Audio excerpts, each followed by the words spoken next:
A ste prišli helikopter pozdraviti ali meni? Ja, vas, ne bi smo vas prišli. Šola je v redu, vam jaz povem, da je šola v redu. Koliko ste stari? To je enra, ne več, še pomačkani. Nekateri so na kosilu.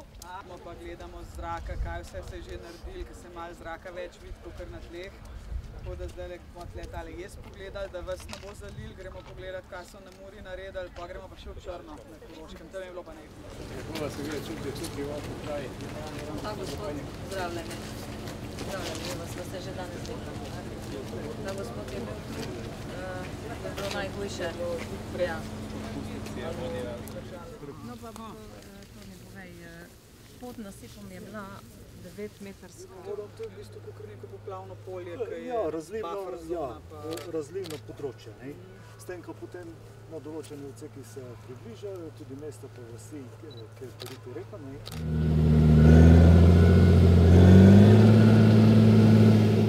Pridali zajmo po gor, po 30 cm vozili, ker se skupaj malo posušiti in potem Jo, ko bi imela lečno z veselem. Lahko se mi še dolgo pogovarjali. Predsednica Republike Slovenije Nataša Pirc-Musar je obljubila ljudem, da jih ne bo pozabila. Predvsem tistim, ki so bili v zadnjih poplavah najbolj oškodovani.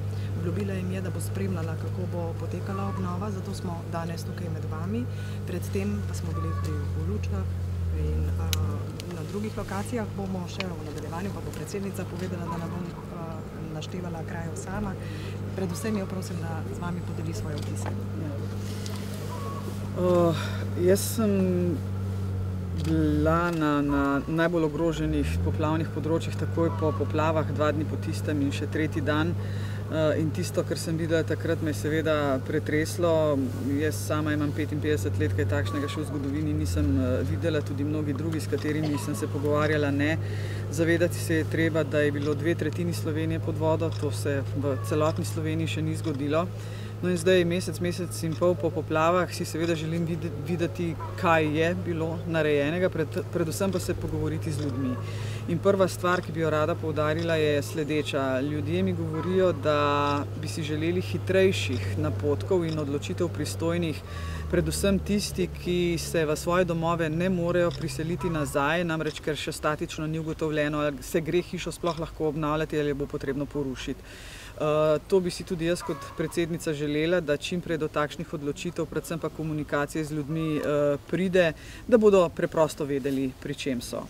Druga stvar, ki bi jo rada tudi danes poudarila, je ta solidarnost ljudi in prostovoljcev, ki so tudi tu na tem jezu pomagali takrat, da se Mura ni razlila. Samo v tej občini Črešnovci 1000 prostovoljcev, torej 1000 parov rok, ki so zagotovili, da se je preprečila hujša katastrofa.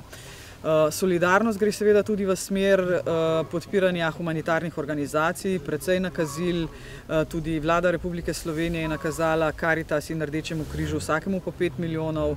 Jutri recimo nogometna tekma, Aleksandar Čeferin je obljubil, da bo 2 milijona zbranih, ampak na tem mestu bi rada povedala sledeče. Ljudje mi pravijo, da imajo konzerviranih paštet in makaronov in čistil seveda več kot dovolj.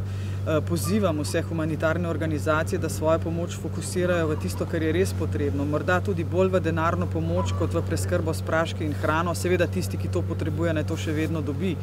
Takoj po povratku iz New Yorka, kamor potujem v soboto na organizacijo Združenih narodov, se bom dobila z nevladnimi humanitarnimi organizacijami, da spregovorimo o tem.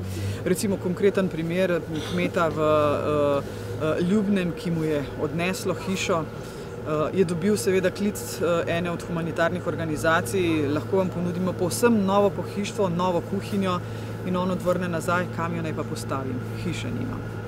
To so zgodbe, ki morajo nam dati vedeti, da je treba fokusirati ukrepe. Zdaj, kar se tiče jezu na Muri, 40 km dolžine, to seveda ni tako malo, povečati bo treba višino. Sredstva, kolikor vem, so na razpolago, bo pa potrebno čim prej najti dogovor med seveda okoliškimi kmeti in na drugi strani naravovarstveniki. Nihče ne bi rad dal zemljišča za to, da se bo jez lahko malce razširil in povišal, ampak na koncu, veste, moramo vsi vedeti, da se jez dela zaradi tega, da ne poplavi ljudi, ki jih je na tej strani okrog 400 hiš, a ne. Bo treba najti neko sorazmerje med habitatom in ljudmi na drugi strani. Ni to lahka stvar, županja mi je omenila, da bo to kar naporen postopek, ampak apeliram res na vse, da naj se vsi skupaj potrudijo najti rešitev.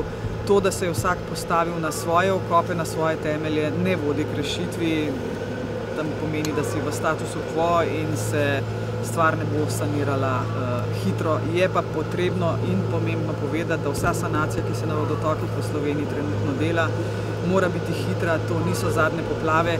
Ne govorim o tem, da se nam bo zgodilo še kaj takšnega, kot se nam je, upam, da ne, ampak poplave so naša nova stalnica. Hvala lepa, gospa predsednica. Prosim.